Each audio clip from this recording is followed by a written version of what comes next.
TV7 Israel News is made possible thanks to your generous donations.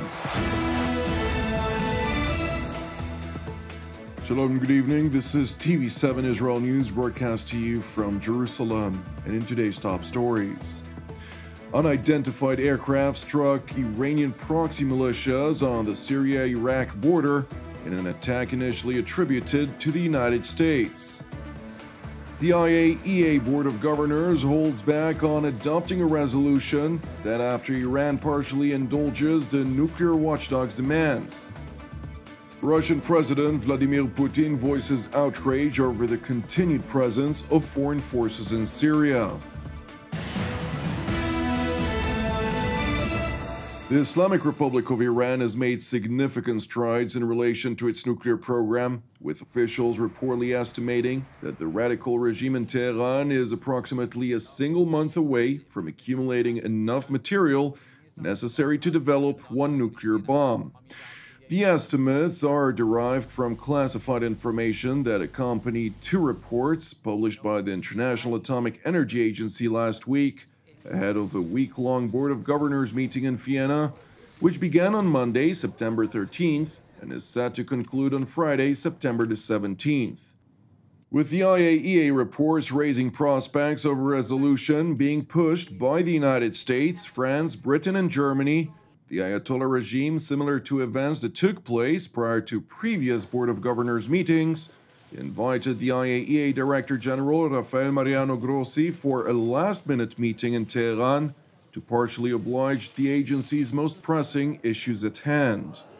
توافق کردیم که برای تعویض کارت‌های حافظه دوربین‌های نظارتی تیم فنی مربوطه بعد از توافق به ایران بیان و کارت‌های حافظه رو بتونن و اقداماتی رو که بایستی برای دوربین ها انجام بدن به لحاظ فنی رو انجام بدن.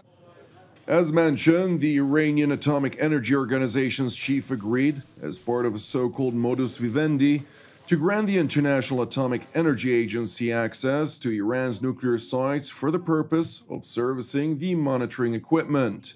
However, the equipment's data will remain out of the IAEA's reach until after the 2015 nuclear agreement is revived. Nevertheless, upon return to Vienna, the agency's Director General voiced satisfaction over what he labeled a constructive meeting.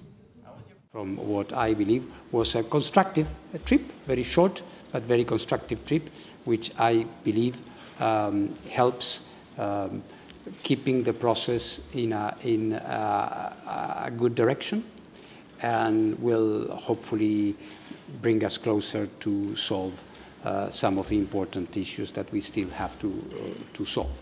I would say that my first concern when traveling there was that we had a major communication breakdown with Iran, which of course is something we cannot afford, having so many important issues that we need to solve.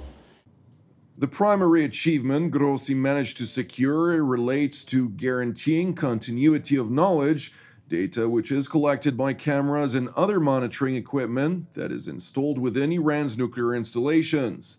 However, a number of the cameras installed at the nuclear installations were apparently destroyed or went missing in what regime officials conveniently claim to be the result of an alleged Israeli attack. You may have seen in my reports that I said that the situation was, with regards to the verification and monitoring equipment in Iran, and because of their technical capacity and specifications, we were coming to a point where we need immediate rectification of the situation. And I think today's agreement gets us just that. This is going to be rectified, and we are going to be able, when we complete the servicing of the equipment that we need to do, we will be able to keep the information needed to maintain continuity of knowledge. So everything, we are going to be looking at everything, we are going to replace whatever may be broken or missing. It is important to further highlight that a less successful aspect to the IAEA Director General's trip to Tehran pertains to the continued refusal by the Ayatollah regime to commit to resolving outstanding questions vis-à-vis nuclear particles that were uncovered by inspectors well over 2 years ago in undeclared warehouses in Tehran and elsewhere. While the IAEA had repeatedly called for Iran to resolve those outstanding questions, time and again when it sought to provide tangible answers, the International Atomic Energy Agency found their responses to be technically not credible.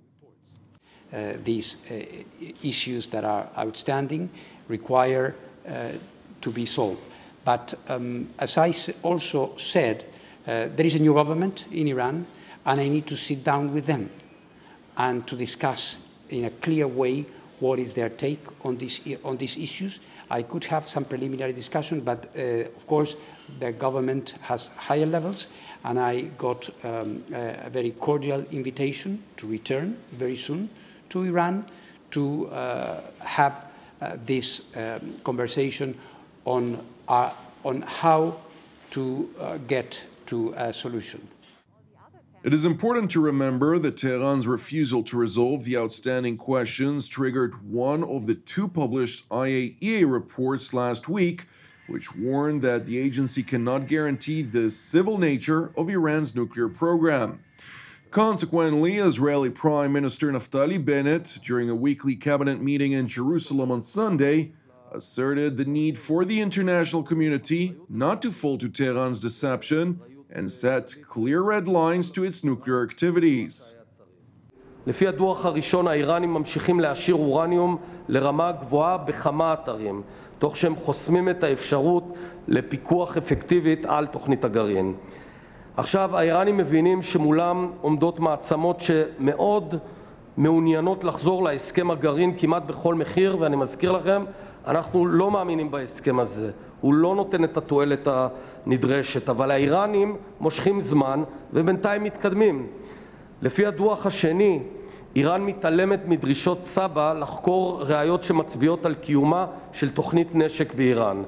אני קורא מכאן למעצמות לא ללכת שבי אחרי אחיזת העיניים האיראנית שבעקבותיה ייגררו לוויתורים נוספים.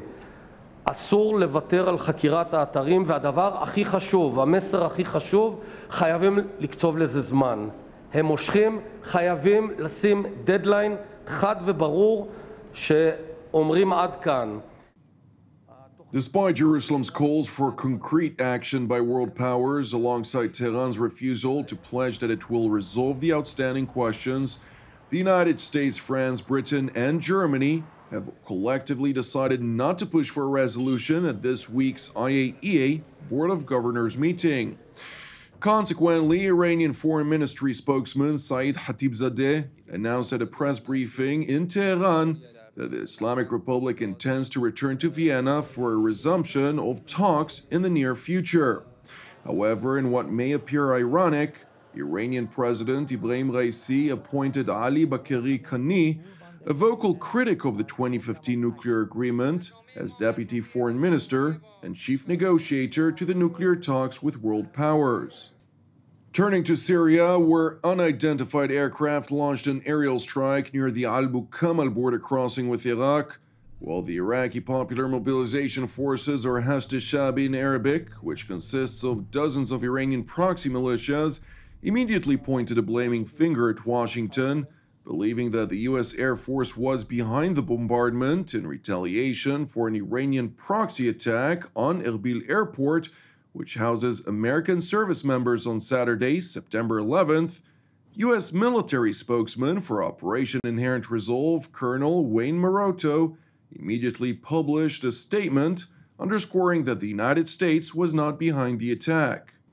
It is interesting to know that while Hashd al-Shabi claimed that its headquarters were targeted, footage that surfaced from the points of impact purported to show destroyed vehicles that appear to have been transporting equipment.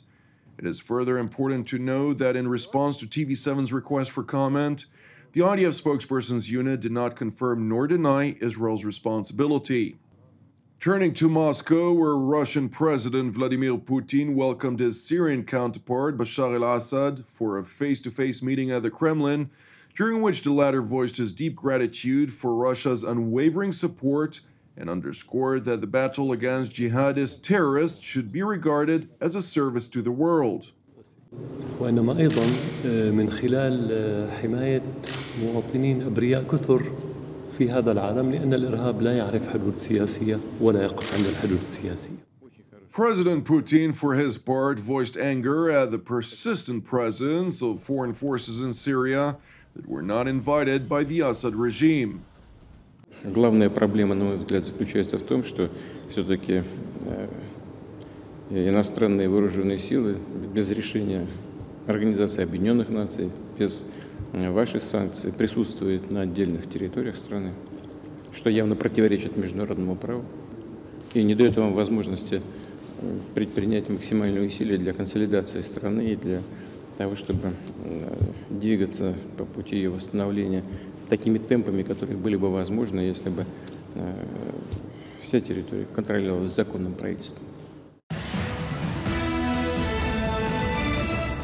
Thank you for watching us. In light of Yom Kippur, Hebrew for the Day of Atonement, TV7 Israel News will not broadcast tomorrow evening. However, we will resume our broadcast on Friday night. Until then, please pray for our persecuted brothers and sisters worldwide, in addition to the peace of Jerusalem and the salvation of Israel. I'm Jonathan Hassan, wishing you a Gmal Khatima Tova, and we will see you again on Friday at the same time.